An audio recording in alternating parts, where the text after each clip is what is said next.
Are you a technician who wants to set yourself apart? Then the Trusted Technician podcast is for you. I'm Derek Hoferter, coach and trainer at SBE. And on this podcast, we will have experienced HVAC coaches and trainers, as well as top performing technicians, all sharing their tips and strategies to help you be more successful. Welcome back to another episode of the Trusted Technician podcast. This is Coach Derek. And today's guest is Larry. Larry's out in New Jersey at Itak Heating Cooling. Larry, welcome to the podcast. Hey, thanks for having me. Larry, to get started, why are you an HVAC technician? It started when I was a younger kid. My stepfather used to do HVAC. So when I was younger, I used to watch mom pack his lunch, and then he would go out for the day, come back. So I started tagging along. I wanted to get my lunch, hopping in the truck. And then he'd see people had a problem. He went out, fixed it, came home, and services, I guess, was helping people. Okay. So I kind of got involved from there and then spiraled into other things like joining the first aid to help people and get awards and joining the fire company. Oh, wow.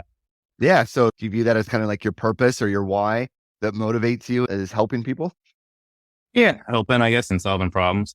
Fixing something that doesn't work, or if it can't be fixed, what's the solution that works for everybody? Nice. And so how long have you been an HVAC tech? So I started when I was 19. So I'm 41 now. So 22 years.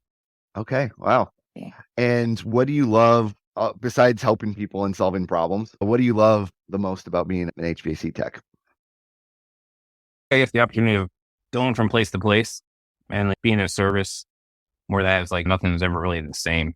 Every house is different. Every person is different. Interacting with the different personalities that you find, and then basically just solving problems. And at the end of the day too, I guess would be making a good living by solving those problems. Yeah, for sure. What do you find most challenging about being an HVAC tech? I think the most challenging part is, especially with now as everything's online. When I first started doing it, I remember just having a beeper and looking at the map, I got to drive to A3 and trying to remember how to get there. But now it's everything's GPS, internet, phone. So I think that's the challenging. That would be overcoming objection. So you get to push back from everybody has an iPad and looking online, be well, it says right here. Yeah. I'd say that's probably the hardest. Okay. So 22 years, that's a good amount of data and experience that you have. Do you feel like all the technology and all those things that you can utilize, do you feel like it's made it easier to be an HVAC tech, or do you think it's becoming more difficult? Because like you were saying, the homeowners have access to Google and things like that as well.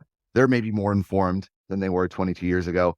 How do you feel like the trend is kind of moving on communicating with the homeowner? Easier or more difficult? I feel like the trend, I guess, would be a little bit more difficult now because a lot of time you're dealing with going to a certain place. Sometimes they've done more research than you're walking into their problem. And they've already been doing days or weeks of research before they even called you.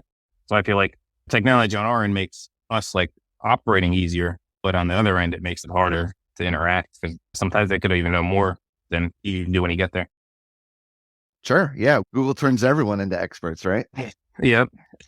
It's I love it. After the bridge thing, I have a lot of engineer friends. Yeah, exactly. Yeah. Everyone's an expert if you've got Google. So Larry, part of the reason why we're talking with each other is you do well, right? You've consistently been at the top end of our rankings the last number of years, even top 10, top 5, top 6, consistently doing over $1 million in revenue, even with your duties kind of changing a little bit and becoming a little bit more of a mentor and a manager there and not doing as much service, you still find your way into the top of the rankings. So has it always been that way for you, Larry? Have you always done that type of revenue, or was there a before and now kind of an after for you in your journey? I feel like there was the before.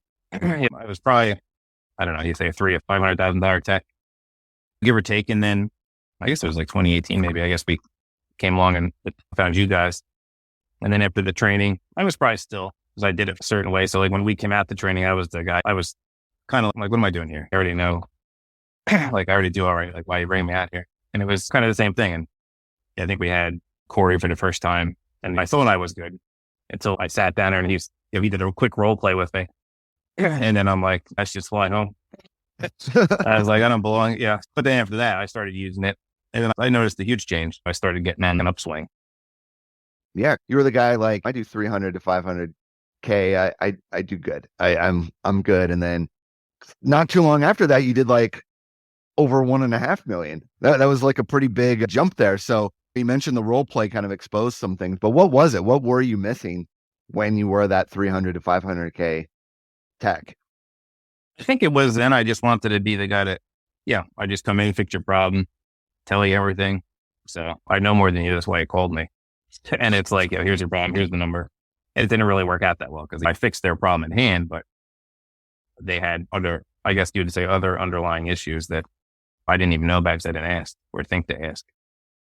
So then I guess that would be, instead of going in there and just fixing you would kind of elaborate of some stuff that's been going on for the past few years. And it was an eye opener. Yeah. Do you remember like what it was that got you to kind of buy in to the idea of doing things differently? Because you have a lot of experience.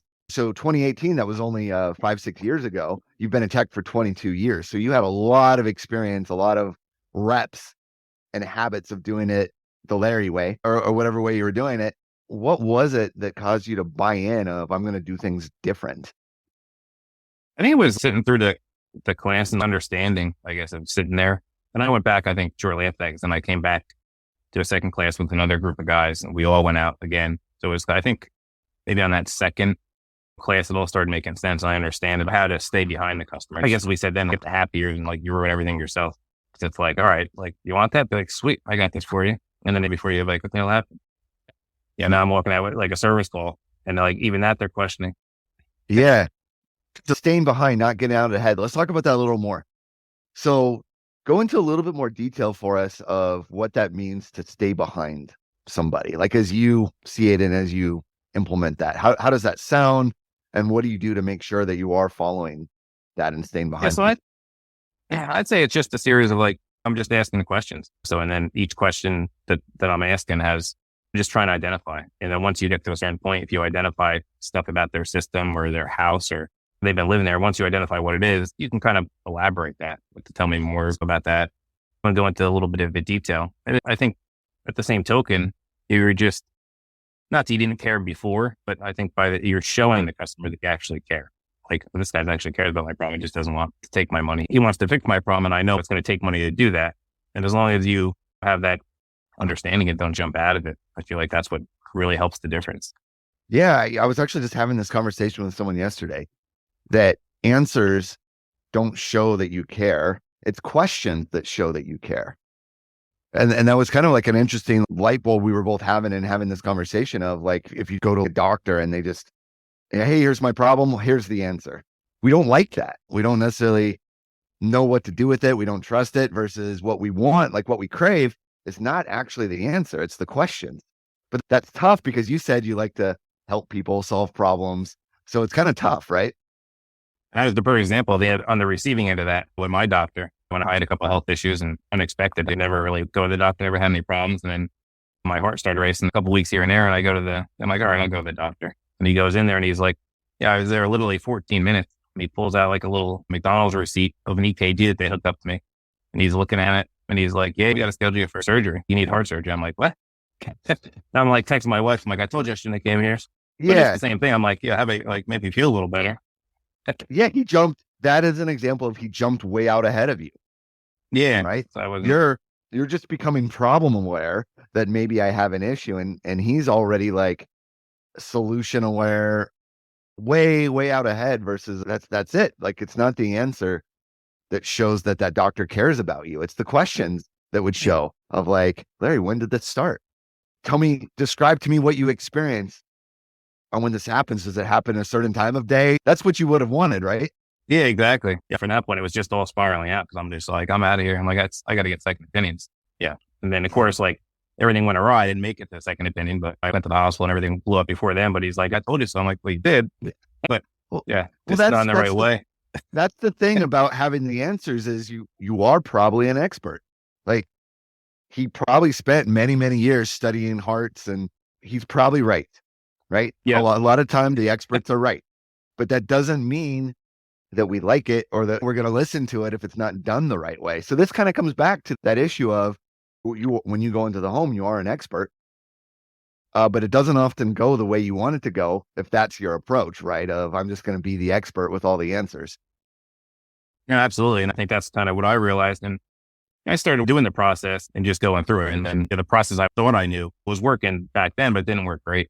And then I went up and then I came back down. And then I realized that I just got comfortable and then I just stopped. It was easy to revert back, like in the trial thing. It was easy to go back to the old way.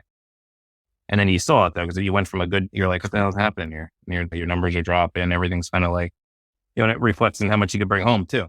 So it's like you start feeling that on the personal level. You're like, what is happening? Yeah. So walk us through a little bit your approach. Let's say you arrive at a house for any type of issue. What type of questions or examples of questions that you want to ask? Just kind of walk us through that a little bit of arriving for like a service call.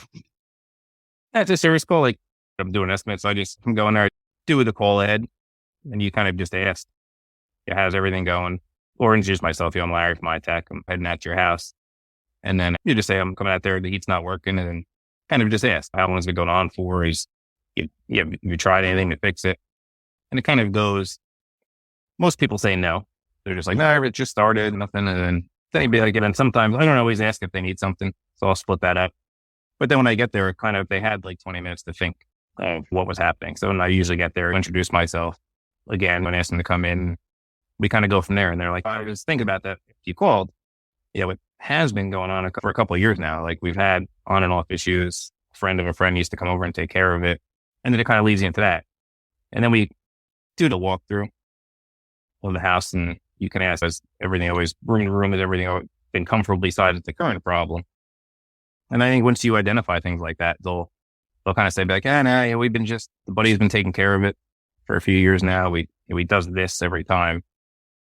And then I know the new ones are expensive and we just kind of settle it. Like sometimes they'll keep the temperature real low because they don't want the electric bill. Then I'll kind of funnel into that and say, if you had a more efficient system, would you keep the temperature higher to be comfortable?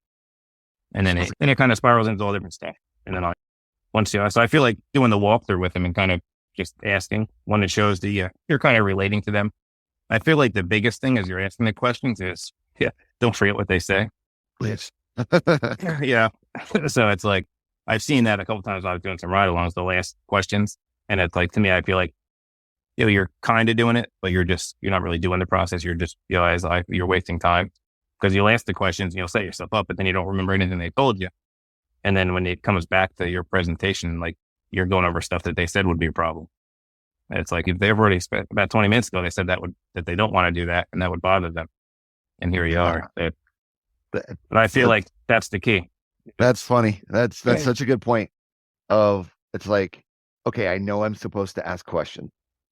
I've even got like an idea of the questions I'm going to ask, but then you don't do anything. Like you do it, you ask the questions, you uncover things, but then you don't do anything with that info. That's like the next phase of implementing it is you got the info, now actually use it.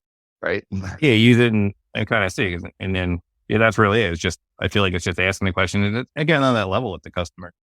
If you go in there and just, be the know-it-all and don't really explain anything, it's going to backfire.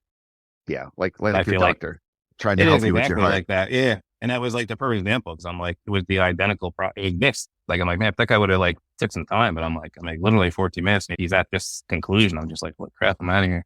Yeah. 14 minutes later, let's open up your chest cavity. Yeah.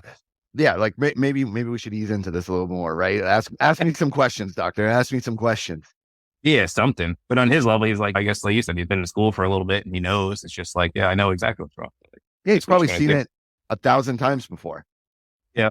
Right. And I think that's a really good lesson because a lot of systems are kind of systems, it's parts and stuff. You've likely seen every scenario in 22 years 1,000 times, right? If not more. It's just good perspective though, because like in your story with the heart thing, that doctor may have seen that with a heart 1,000 times, but that was your first time. Right. And so like with a lot of these homes for the tech, they've seen these scenarios 1,000 times. They went to school, trade school, but a lot of times for the homeowner, this is their first time. And so I think that requires a little bit of empathy there, right? Of even though it's normal for you, it's not normal for them. So how do you like keep perspective about that of like who you're dealing with so you don't become the heart doctor? I think it plays down into as you're asking those questions is like just kind of remembering what they say and kind of relate to that. So if, certain things bother them, be like, absolutely, I can understand that. And you kind of like relate it in a way that shows you're just not like, because they could tell, I feel like if you're just there, because somebody told me this is what I have to do, I feel like they could sense that versus if you really want to make it work. And it's the guys that I think really want to make it work and take the time and ask the questions. Those are you see the results in the numbers, whereas you have the guy I'm here because they told me I have to be here. And and you see the difference. Like they're not anywhere on the same area of the chart. Yeah. We do a pretty good job, I think, of humans of detecting when people are being fake or when they don't care. They're there because, it's just a job. They just have to be there. That's definitely a problem because it's their house. Like maybe if we were going into a store or something like that, it's not as big of a deal, but you're in their house like that. That's just awkward to begin with for a lot of people to let a stranger into the house. But for you, it's normal, right? You're used to it. So again, it's kind of this whole empathy thing. Yeah, it works. And even I was on an estimate and it kind of relates the same way. I went and a couple of different companies were bidding on the thing and I was asking questions, doing the thing like that. And like the lady, she never changes her air filter, but the husband does. And like one of her complaints was like, it's always so dusty. And then I went through everything and I'm like, all right, I'll go down and take a look. And if I find anything we could do with the new system that would help that, I'll come up a little bit. We'll talk about everything. And then I went and measured everything. And when I got down there, I found that if she had one of the old factory filters that were jammed in the blower compartment, it doesn't really do anything. As soon as the blower comes on, it sucks into the blower. As soon as the blower stops, it falls down. So I'm like, well, here's the problem. So when I went up with my options for the estimate, we kind of just talked about that. Like, remember, I know your dust was a huge concern, but I think I figured out why. You're not really filtering anything. I'm like, so dust allergies, I go with us. I'm like, what we're proposing is once we pull this all out, I can actually do a nice media filtration system and make a separate cabinet for it. Now we're going to funnel, right through the filter into the furnace and through your system. Like we can add a little light for allergies, stuff like that'll help. And that was like the key there was the other 3 companies never even ran it. They were just going to put the furnace right back. No, like never even spoke about a filter, when they were going to do it or not, but never spoke about it. So right there, she's like, you're the only one that actually, I feel like, listened to me. And like, that was my main concern was the dust. And I think you've just figured out why. That's such a good example. That's such a great story because you actually figured out what the real pain was that they wanted to have taken away. The pain wasn't a new furnace. That was just kind of like the byproduct of this whole thing. The pain was the dust and the allergies and the particles. And that's a perfect example. You had to uncover that. You had to listen to it. And then you actually had to remember that was the real problem you were solving. Yeah, that was the biggest thing. It was like they knew they wanted the system. It was, I think, 20-something years old. So they knew it was time for that. Not really anything wrong with it. They just wanted it. But that was the whole concern, was her big thing is the dust. And then, by me proposing that when I went out, so I was talking to her mainly.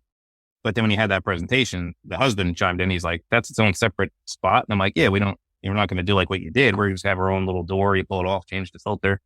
And he was like, oh my God, I can't tell you. And it was by doing that was his pain because he's like, it takes me like 20 minutes to get those freaking doors back on. Oh, when he that's so vacuumed good. the thing off. So it kind of worked out and they were just happy with it. Yeah, both of them felt good about moving forward because they both felt like their problems were being solved. Right? It wasn't the new furnace. Yeah. And I feel like that's what it was. Like the companies that were in there before me, if they would have just brought up the dust, I probably wouldn't even been there. But they were just like, I feel like it was in her way. Like when she said, I feel like you're the only person who was listening to me. So I feel like those other companies just weren't listening. They were just trying to sell. Yeah. And so you started out with kind of like your why and everything is you like to help people. And so that's awesome. That's got to feel good to get that type of feedback from someone. You heard me, you listened to me. You're making my life better. You're making my life easier. Yeah, absolutely. And I feel like that's where it is. And I think the key to staying on top of it is just the training. Like if you just go to a class once a year or do a little thing, but I think which I've learned is kind of keep it up. If you have it doesn't go well, like I had I forgot a couple steps. And it turned out like I came back on our next meeting day with the service guys. And I just kind of went through my thing and it was like I'm like, what do you think I missed? And for me personally, I forgot to set the time. So when I got back up there, I didn't know she was tutoring and the kid pops on the screen. I'm like, damn it. Yes. So it was like, and she's like, I'm sorry, I got to teach. And so it was like, kind of like, and so we went through that and the guys were like, yeah, they kind of picked out what I could have done better, what they got on, so it was nice. It was using like a real a real life and it was my call. So it's like, I'm just not sitting up front saying, this is what you have to do. It was like, what did I do wrong? That's good leadership right there. Leading, being vulnerable, being open to feedback yourself. That's strong leadership. Larry, this has been good. I got to let you go. We've run out of time. I'm sure you've got calls and things to do today as well. Thank you so much for joining the podcast and sharing with everybody. Yeah, no problem. Thanks for having me.